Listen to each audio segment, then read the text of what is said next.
Pag-utos ni Digong. Pag-utos ni Digong. Walang pwedeng mag-utos sa akin kahit sino, si Digong lang. Kasi ayaw ko talaga ng politika. Alam naman lahat ng mga nanay ko, alam yan, mga kapatid ko, asawa ko. Basta sinabi ni Digong, susunod ako. Sino naman ang, wala naman sigurong tao na hindi maliligayahan kapag ka tinutulak ka ng iba. Kasi Mm. ganyan din naman ang ginawa sa akin ni Digong. Wala, hindi man ako kasi politiko talaga eh.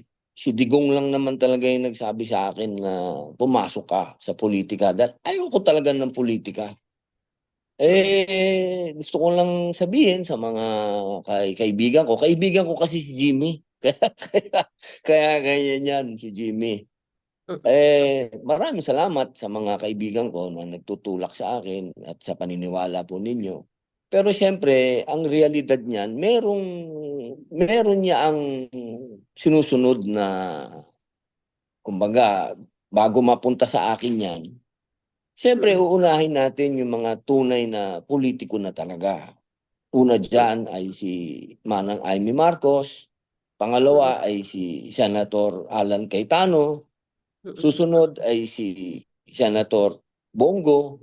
Ang susunod diyan ay si Senator Bato. Merong hierarchy yan eh. Hindi po pwede na ako kagad kasi ako'y bago lang dito sa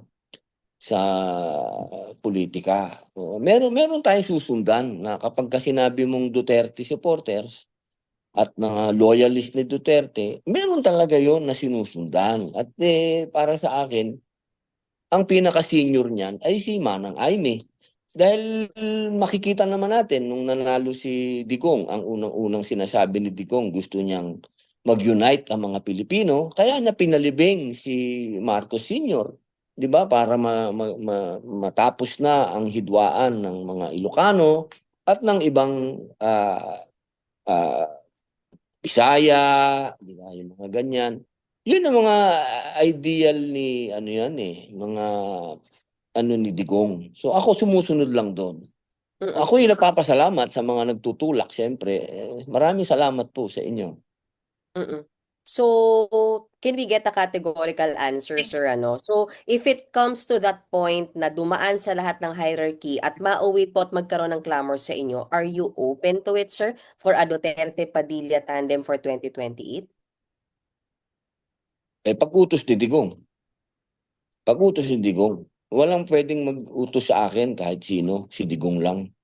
Kasi ayaw ko talaga ng politika. Alam naman lahat ng mga nanay ko, alam yan, mga kapatid ko, asawa ko. Basta sinabi ni Digong, susunod ako. Ah, talaga, sir. So, ganun kayo ka-obedient, sir. If sinabi po ni Pangulong Duterte, you will accede to it, sir. Yes, ma'am. Kasi yun, kaya naman ako nandito, ma'am, dahil sa kanya. Mm. Sir, eh, push it further, sir, ha? In case nga po talagang iutos sa inyo, are you ready for a higher position po? Ay, pinanganak po tayong ready.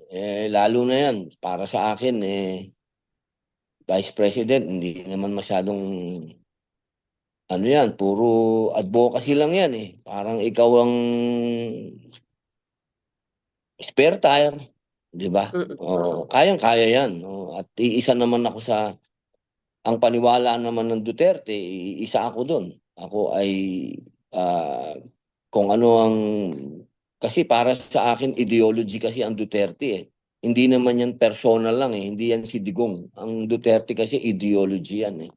Pagbabago, yun talaga. Mm.